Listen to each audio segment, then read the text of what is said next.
So we have talked about this a couple of times. Once, I think, with Dr. Christopher Labos. I think Dr. Mitch was on about this as well. A new COVID vaccine, this one from Moderna, that will be available, we hope, sometime before the end of the year.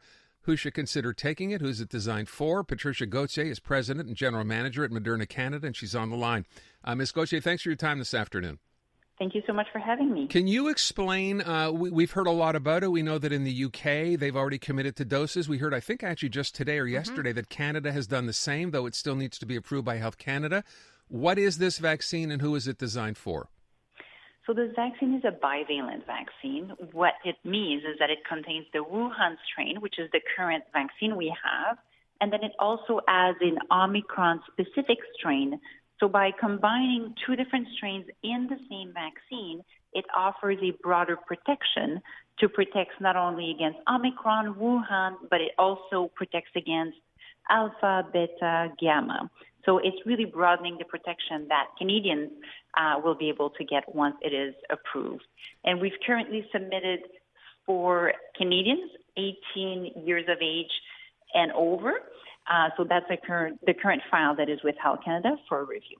Now, I just want to ask one thing with respect to Health Canada, because they will have to approve it before it becomes available. How long a process is that typically? Because I know at the beginning, it didn't matter what the actual time was. We rushed things in as quickly as we could to get the original vaccine in. What would happen in this case, as you understand?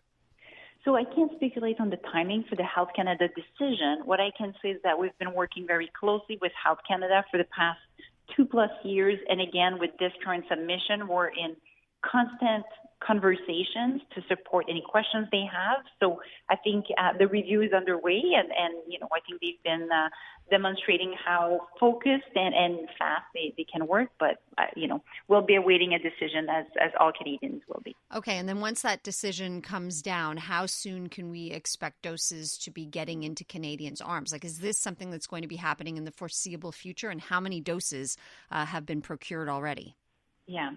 So we just announced this week that there will be 12 million doses of that bivalent vaccine coming to Canada in the fall upon approval. And that means we had already 6 million doses that were coming to the country that were planned of the Wuhan strain. Now we're converting these doses into bivalent, and the Canadian government has purchased a few more, and we're even advancing doses that were planned for next year into this year. So we want to make sure we have enough doses for Canadians. The other part is we're working very closely with our supply chain team in the U.S. to make sure that once we have approval, we can rapidly bring doses into the country. So I would say, a few days, and then, of course, it needs to make its way into across the country and vaccination centers.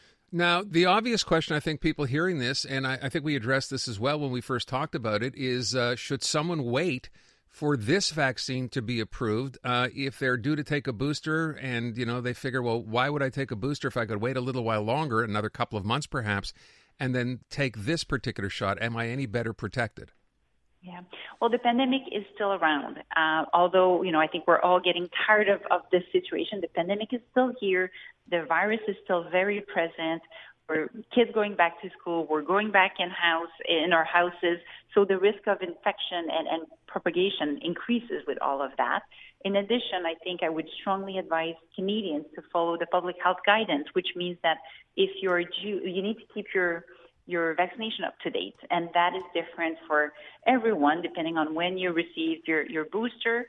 So I would say, I think what's important is that we need to stay up to date with our vaccination, whatever that means for each and every one of us, and to make sure that we're well protected as we go back into our houses and kids go back to school. And Madame Gauthier, would your understanding be if someone goes and gets their booster shot right now, would it be a 5-month waiting period until you were viable to get one again? What is it the same protocol as with the other vaccines?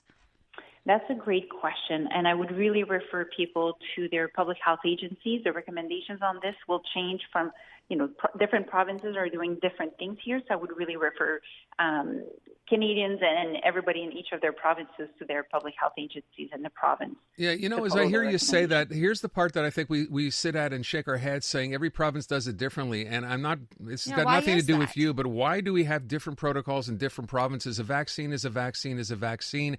Can't we just say that after 5 months, as we're told here in Quebec, you should probably consider getting your next vaccine?